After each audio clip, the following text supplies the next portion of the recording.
Ya.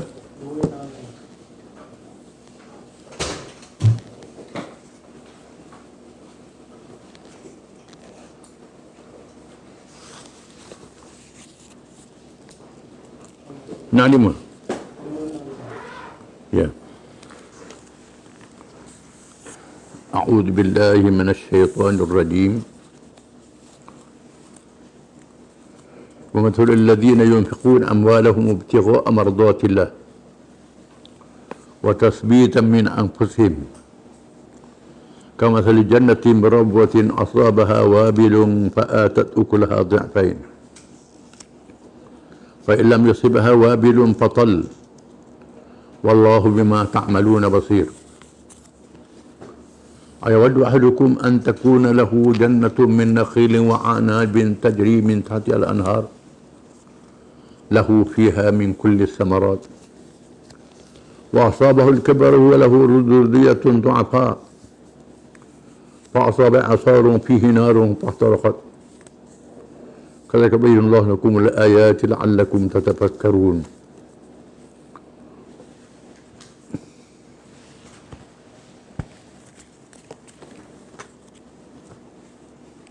Maksudnya, dan bandingan orang yang membelanjakan hartanya kerana mencari keredaan Allah dan kerana meneguhkan iman dan perasaan ikhlas yang timbul dari jiwa mereka adalah seperti sebuah kebun di tempat yang tinggi yang ditimpa hujan lebat lalu mengeluarkan hasilnya 2 kali ganda. Kalau ia tidak ditimpa hujan lebat, maka hujan renyai pun cukup untuk menyiramnya. Dan ingatlah Allah sentiasa melihat akan apa yang kamu lakukan. Adakah seseorang di antara kamu suka mempunyai sebuah kebun berpokok tamar, kurma dan anggur yang mengalir di bawahnya beberapa sungai? Ia pun mempunyai dalam kebun itu segala jenis buah-buahan. Sedang ia sudah tua dan mempunyai banyak anak cucu yang masih kecil. Lalu kebun itu diserang oleh angin taufan yang membawa api sehingga terbakarlah ia. Demikianlah Allah menjelaskan kepada kamu keterangan-keterangan supaya kamu fikir dan mengambil iktibar.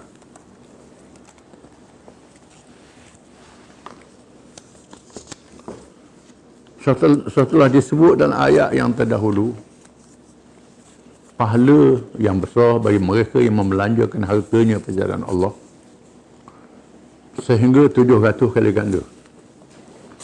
Sekurang-kurangnya 10 kali ganda. Allah Ta'ala jadikan amal kebajikan itu 10 kali ganda. Kita niat nak buat amal baik, sudah diberi 1 pahala. Niat, tak buat lagi, diberi 1 pahala. Bila buat saja jadi, dapat 10 kali ganda.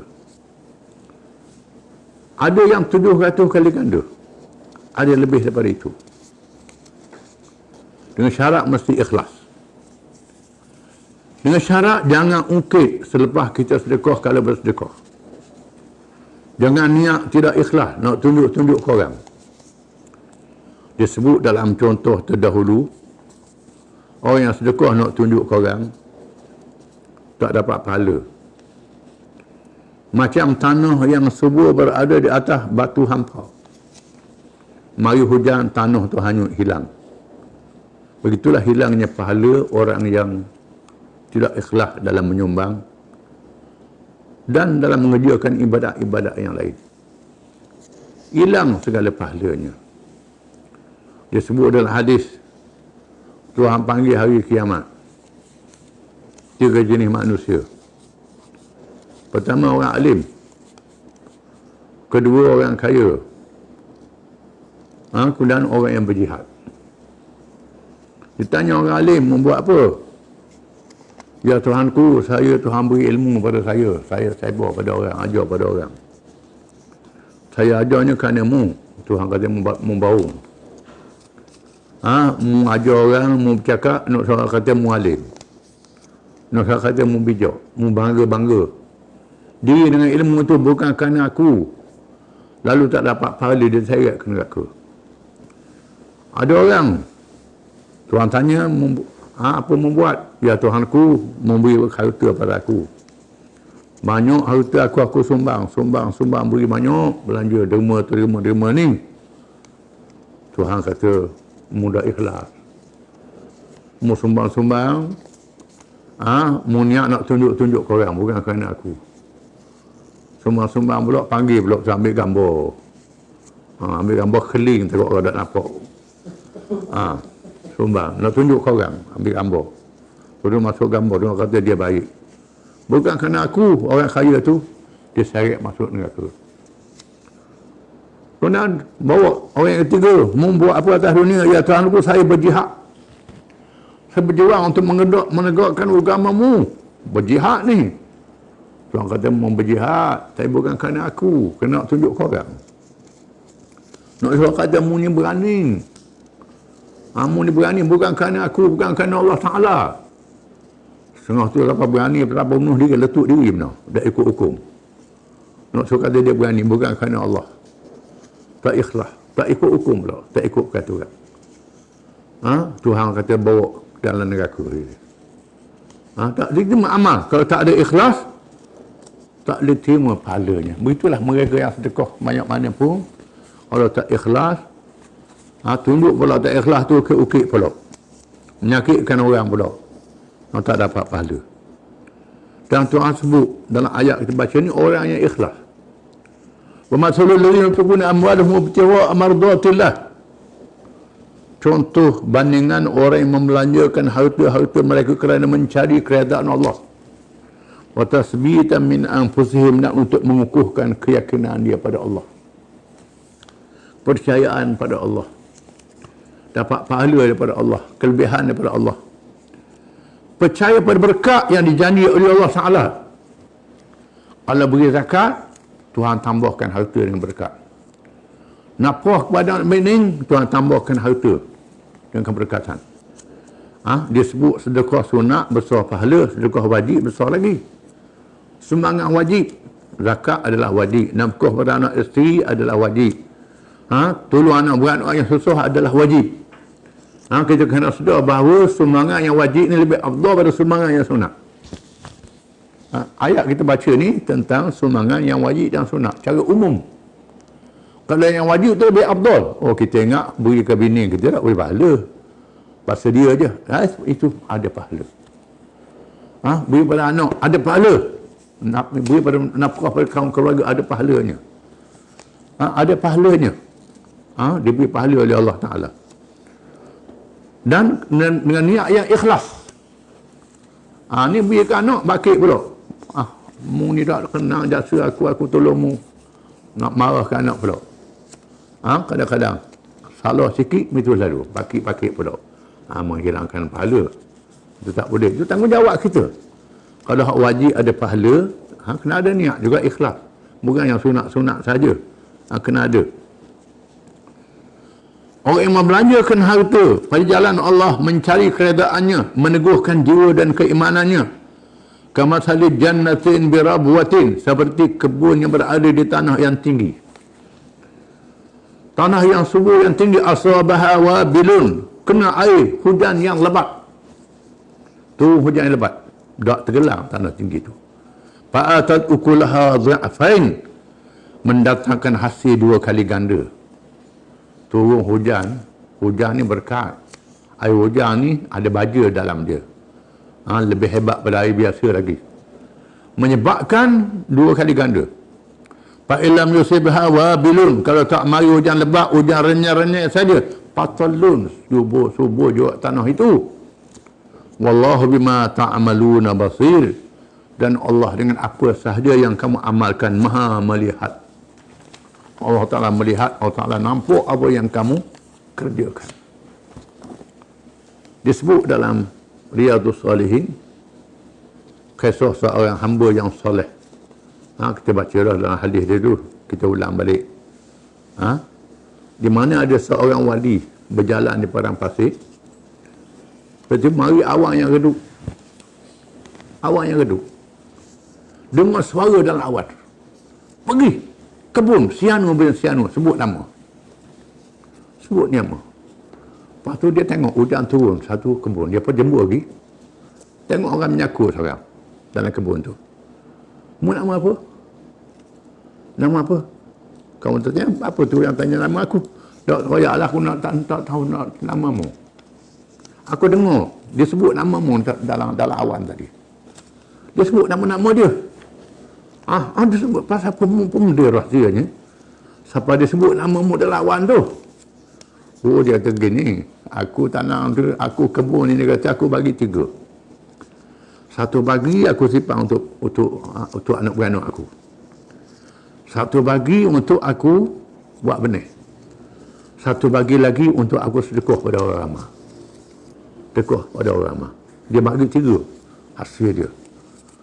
Sampai hujung tu begitu benar. Dia keberkatan. Ini zaman dulu, cerita zaman dulu. Ini cerita benar. Cerita dalam hadis. Keberkatan itu datang. Dan sebab itu disebut wala anna al-qura amanu wattaqau la fatahna barakatin minas sama'i wal ardh. Kalau sini penduduk negeri itu beriman dan bertakwa, nasib kami buka berkat yang turun dari langit dan keluar dari bumi. Ramai sana orang duduk bincang bajet. Bila bajet ni banyak sangat ambil duit ni, ambil bunyi. Ambil mana duit ni? Cukai pula dah naik. Macam mana lah lonjokkan ni? Nak suruh lonjok ekonomi ni macam mana? Tak, patutnya kena naik cukai, nak ganti daripada bajet lebih ni. Dalam Islam kita ada satu istilah berkat. Berkat ni berlaku bila kita adil. Kita berlaku adil. Kita tidak bawah dan kita tidak bakhil. Bagi antara dua. Ada orang nak suruh bawah tak boleh. Bawah saudara syaitan. Bawah. Kelekuk pun tidak boleh. Hendaklah di antara bakhil dan bawah. Sederhana dalam perbelanjaan, dalam bajet. Sama ada perbelanjaan diri atau perbelanjaan negara. Mesti dengan sifat yang sederhana. Ini duduk nak suruh bawah. Tak boleh. Kena ada kesederhanaan dia, mesti kena faham. Dan di sana ada istilah berkat. Tuhan tambahkan keberkatan. Berkat itu datang. Dan sebab itu Umar bin Abdul Aziz, seorang raja Bani Umayyah yang adil, memerintah. Zaman dia zaman melimpah ruah keberkatan. Bila orang ramai masuk Islam, menyebabkan hasil kharaj, cukai tanah diberi oleh bukan Islam, jadi kurang. Hasil negara kurang. Lalu dia minta nak naikkan cukai. Umar Aziz tulis surat, adalta am uzilta, sama ada mu adil atau aku pecahmu, kata Umar Aziz. Mudah dua perkataan dia. Adalta am uzilta, wassalam. Mudah je. Mu adil ataupun mu dia pecat. Senang dia. Kalau mu adil bertambah rezeki.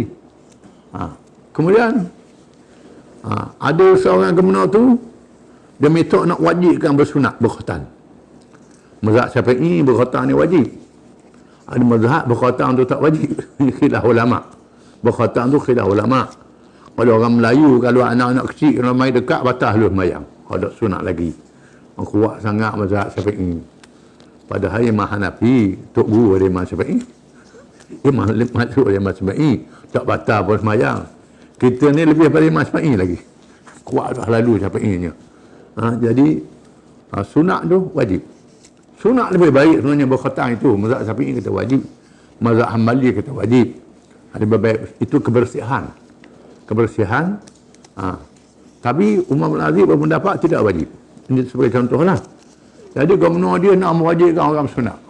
Nak orang masuk Islam. Jadi bila sunat ni orang takut sikit.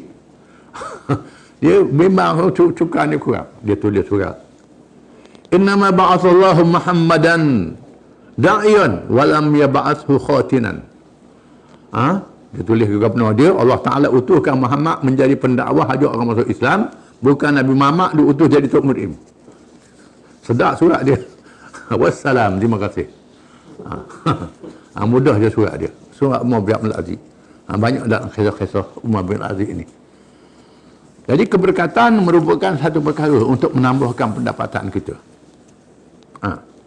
Kemudian mereka yang tak ikhlas dalam semangat disebut Aywadu ahadukum an takuna lahu jannatun min nakhilin wa 'anabin tajri min tahtiha al-anhar lahu fiha min kulli thamarat wa asabahu al-kibaru wa lahu dhurriyyatun du'afa fa asaba asarun fihi narun fahtarakat. Kata Allah ayat la'allakum tatafakkarun. Adakah mahu seseorang kamu an takuna lahu jannatun, dia punya kebun, satu kebun, min nakhilin wa a'nabin, daripada kerma dan anggur-anggur. Dia sebut kerma dan anggur ni sesuai dengan orang Arab lah, kerana ayat ni turun pada orang Arab. Kalau dia sebut buah durian, orang tahu, orang Arab kata buah apa ni, orang Arab tak tahulah. Jadi bila Quran ni sapa ke kita, itu begitulah buah-buah yang lain. Buah anggur dan buah kemudian anggur. Tajri min tahtil nahar, mengalir di bawahnya sungai-sungai yang menyebabkan kebun. Lahu fiha min kulli samarat, baginya segala jenis buahan. Wa asabahul kibaru, tiba-tiba dia sudah tua, tak boleh kerja. Walahu rudiyatun du'afa, dia punya anak-anak yang lemah, anak-anak yang susah memerlukan sumbangan. Fasabat asarun fihi narun fahtarakat, tiba-tiba mari hujan, mari ribut, mari api membakar kebun itu. Bakar kebun itu, apa jadi? Begitulah mereka yang menyumbangkan kebajikan dihapuskan dengan perkara yang tidak baik, menghilangkan berkat dan pahalanya. Menjadi sia-sia saja. Begitulah orang kafir yang tak ada iman, menyumbang sebanyak-banyak, imannya tak ada guna sedikit habuk. Hartanya tidak ada keberkatan.